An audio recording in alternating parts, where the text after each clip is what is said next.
شهر رمضان الذي أنزل فيه القرآن هدى للناس وبينات من الهدى والفرقان اعوذ باللہ من الشیطان اللعین الرجیم بسم اللہ الرحمن الرحیم الحمد للہ وکفا وسلام علی عبادہ الذین اصطفیٰ محمد وعطرتہ الطاہرہ واللعنۃ الداعمۃ علی اہلہا اما بعد. اذان محترم مسلسل بیان ماہ رمضان المبارک کی روزانہ کی دعاؤں کی مختصر تشریح کے اعتبار سے آپ کی خدمت میں پیش کیا جا رہا ہے. 22ویں دن کی دعا ماہ رمضان میں جو امام معصوم علیہ السلام نے تعلیم فرمائی، اس کے الفاظ یوں ہیں: اللہم افتح لی فیہ ابواب فضلک وانزل علی فیہ برکاتک ووفقنی فیہ لموجبات مرضاتک واسکنی فیہ بحبوحات جناتک یا مجیبہ دعوت المضطرین. کہ اے پروردگار میرے لیے اپنے فضل کے دروازوں کو کھول دے اس دن میں، وانزل علیہ فیہ برکاتک، اور اے پروردگار اپنی برکتوں کو اس دن میں میرے لیے نازل فرما. ووفقنی فیہ لموجبات مرضاتک، اور اے پروردگار اپنی مرضیوں کو حاصل کرنے والی چیزوں کی توفیق مجھے عطا فرما، اور اے پروردگار مجھے اپنی جنتوں کے اندر ساکن فرما، قیام کرنے کا حقدار بنا. یا مجیب دعوت المضطرین، اے مضطر لوگ جو حالت اضطراری میں ہیں، جو مضطر لوگ ہیں، جو مجبور ہیں، ان کی دعاؤں کو مستجاب کرنے والے اور ان کی دعاؤں کو سننے والے. اس دن کی دعا کی تلاوت کا ثواب روایتوں میں یوں بیان کیا گیا ہے کہ من دعا بہ ہون اللہ لہ مسئلۃ منکر و نکیر. جو کوئی اس دن اس دعا کی تلاوت کرتا ہے تو پروردگار عالم اس کے لیے منکر اور نکیر کے سوالوں کو آسان کر دیتے ہیں. وسکرات الموت، اور موت کی سکرات یعنی جان کنی کا عالم جو ہوتا ہے، جان نکلنے کا جو عالم ہوتا ہے، وہ اس کے لیے آسان کرتے ہیں. وثبتہ بالقول الثابت، اور پروردگار اس کے قول کو قول ثابت قرار دیتا ہے اور اس میں کوئی جھول نہیں ہوتا، اور پروردگار عالم اس کی بات کو، اس کے قول کو ثابت کر دیتا. اب پروردگار عالم کے فضل کا سوال کیا گیا ہے یہاں اس دعا کے اندر، اور یوں بیان ہوتا ہے کہ لو لا فضل اللہ علیکم ورحمتہ، اگر اللہ کا فضل تم پر نہ ہوتا اور اس کی رحمت تم پر نہ ہوتی، لکنتم من الخاسرین، تو تم یاد رکھو کہ نقصان اٹھانے والے اور خسارہ اٹھانے والوں میں سے ہو جاتے. اب دو چیزیں ہیں ہمارے پاس، فضل اور عدل. عدل کو کمپیئر کیا جاتا ہے فضل سے، اور اس اعتبار سے علماء کرام نے مختلف بیانات اپنے بیان کیے ہیں. یہاں پر مختصر سی بات ہم فضل اور عدل کے اعتبار سے آپ کی خدمت میں پیش کرنا چاہیں گے، اور اس سے پھر کچھ نتائج. اور وہ بات یہ کہ ایک چیز ہے کہ جس کا نام ہے فضل، ایک ہے اس کا نام عدل. فضل کسے کہتے ہیں؟ کسی کو اپنی مرضی سے تھوڑا سا زیادہ دے دینا. عدل کہتے ہیں کس چیز کو؟ عدل کہتے ہیں کہ بھائی جتنا طے ہوا ہے، جتنا اس کا حق بنتا ہے، اس کو اتنا دینا. اور فضل یہ نہیں ہے. فضل یہ ہے کہ بھائی جس کو آپ کا دل چاہے، آپ کی مرضی ہے، یہ آپ نے اپنے فضل سے، اپنی مرضی سے کسی کو کچھ ایکسٹرا دے دیا. اس کی مثال ہے، میرے گھر پر اگر کوئی کام کرنے کے لیے مزدور آ رہا ہے، اور لیٹ سے فار ایگزامپل وہ کارپینٹر ہے اور وہ میرے لیے ایک الماری بنا رہا ہے، تو میں نے ویسے ہی 2 کارپینٹرز اگر بلائیں ایگزیکٹلی سیم بلڈ وائز، ہر اعتبار سے آئیڈیل سچویشن کے اندر رہتے ہوئے اگر میں بیان کروں، تو 2 کارپینٹرز کو بلایا ہے اور ان دونوں کارپینٹر سے یہ ریکویسٹ کی ہے کہ آپ نے ایک الماری بنانی، اور دونوں کو ایک جیسا مواد دیا ہے اور دونوں کی ایک جیسی محنت ہے، اور ان سے یہ کہا جائے گا کہ بھائی آپ بنائیے. تو ہر فرد کو میں الماری بنانے پر 1000 روپے انعام نہیں، اس کی اجرت دوں گا، 1000 روپے اس کی اجرت دوں گا۔ دونوں نے الماری بنا لی اور دونوں کو اجرت دینے کا وقت آیا، میں نے ایک کو 1000 روپے دیے، ایک کو 1200 روپے دیے۔ اب یہ کون سی سچویشن ہے؟ یہ سچویشن ہے فضل کی۔ ایک سچویشن یہ ہے کہ میں نے دونوں سے طے کیا تھا 1000 روپے، دونوں نے الماری بنائی، دونوں نے سیم محنت کی، دونوں سیم بلڈ کے افراد ہیں اور آئیڈیل سچویشن ہے، اس لیے دونوں کی ایک ہی جتنی بنتی ہے، کتنی؟ 1000 دونوں کو مجھے 1000 روپے دینے چاہیے، اس کو بھی 1000 دوں میں، اس کو بھی 1000 دوں، لیکن میں یہ کرتا ہوں ایک کو 1000 دیتا ہوں، دوسرے کو 800 دیتا ہوں۔ یہ عدل نہیں ہے، یہ ظلم ہے۔ اب مجھے بتلائیے کہ اگر کوئی شخص عدل نہیں کرتا تو سوال ہوگا، بالکل سوال ہوگا۔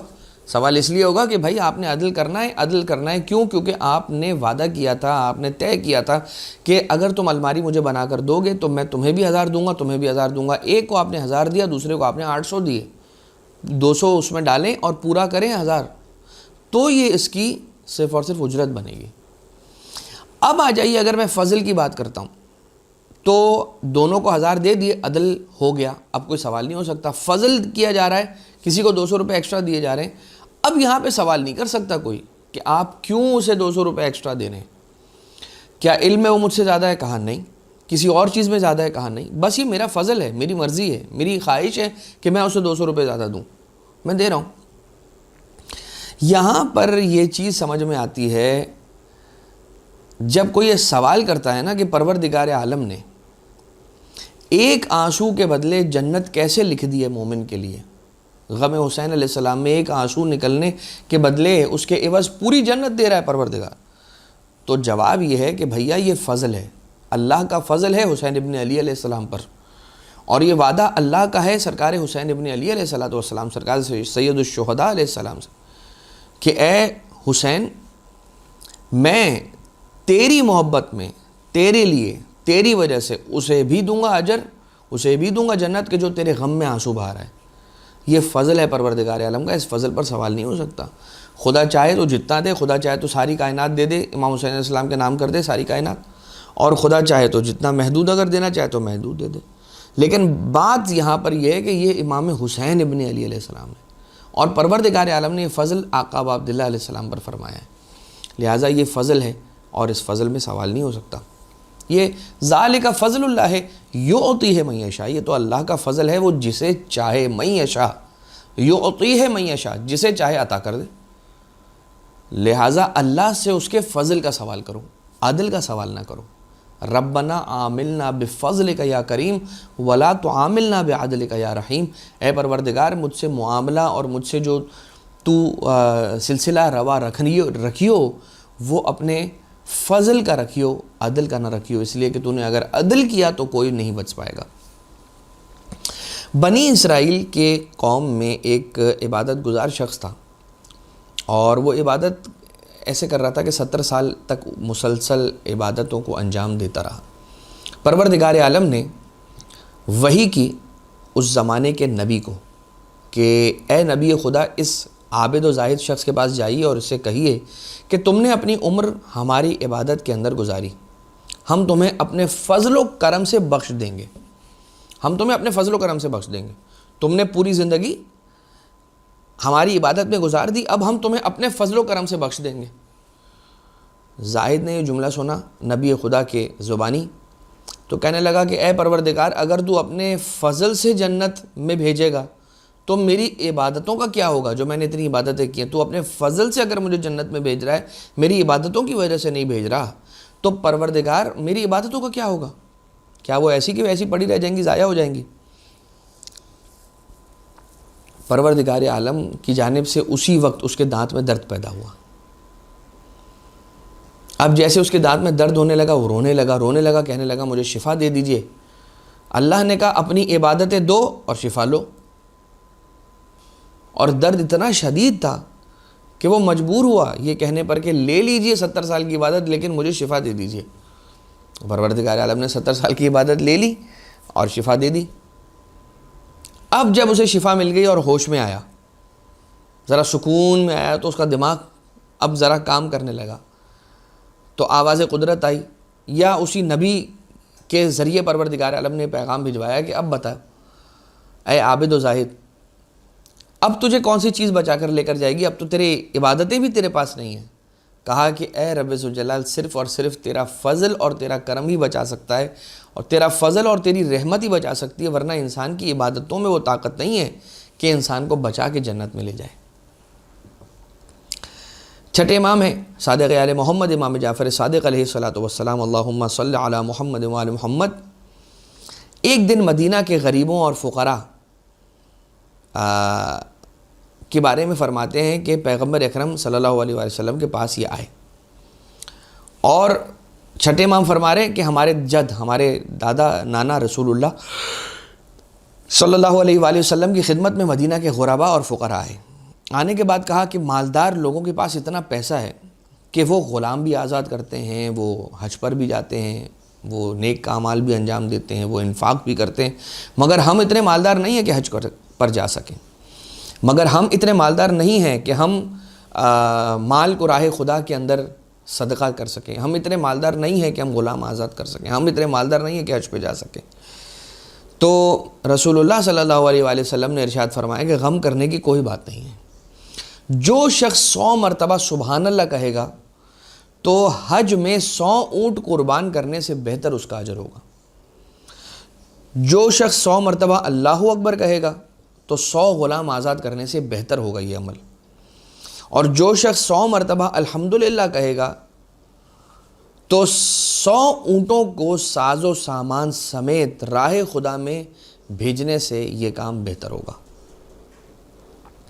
پروردگار کتنا کریم ہے اپنے بندوں پر، خواہش یہاں سے بندہ کر رہا ہے، وہاں سے عطا پروردگار عالم کر رہا ہے کہ بھائی پرانی امتوں کے لیے تو یوں تھا، ہمارے لیے یہ ثواب نہیں ہے۔ خدا نے کہا تو بھی لے لے یہ ثواب۔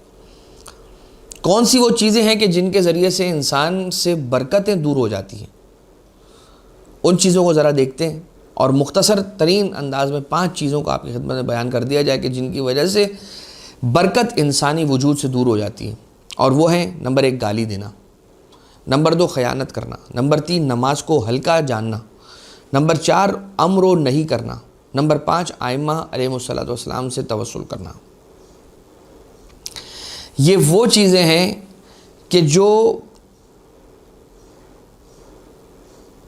توسل نہ کرنا، معذرت کے ساتھ ائمہ طاہرین علیہ السلام سے توسل کا نہ کرنا، یہ انسان کی برکت کو دور کر لیتا ہے۔ تو کون کون سی چیزیں ہیں کہ جو انسان سے برکت کو دور کرتی ہے؟ نمبر 1 گالی دینا، ایک ہمارا معمول بن چکا ہے۔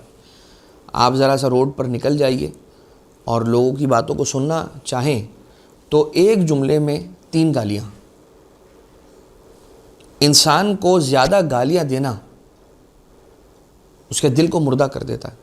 خیانت کرنا برکت کو دور کر دیتا ہے، نماز کو ہلکا جاننا برکت کو دور کر دیتا ہے، امر اور نہیں، امر بالمعروف نہی عن المنکر نہ کرنا، یہ بھی انسان کے سے برکت کو دور کر دیتا ہے، اور ائمہ طاہرین علیہ السلام سے توسل کا نہ کرنا، یہ بھی انسان سے برکت کو دور کر دیتا ہے۔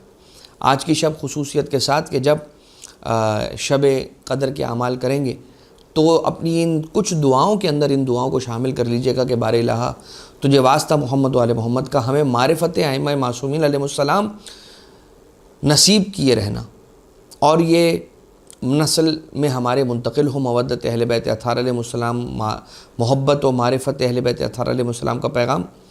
اور اے پروردگار ہمیں ایک ایسا یقین عطا کر دے کہ جس یقین کے ذریعے سے شک دور ہو جائے، وارزقنی الیقین یذہب الشک عنی، اور اپنے ولی، اپنی حجت صاحب الامر علیہ الصلوۃ والسلام کے ظہور میں تعجیل فرما، ہمیں مولا و آقا کے اعوان و انصار میں شمار فرما۔ ربنا تقبل منا انک انت السمیع العلیم بجاہ محمد و آلہ الطیبین الطاہرین۔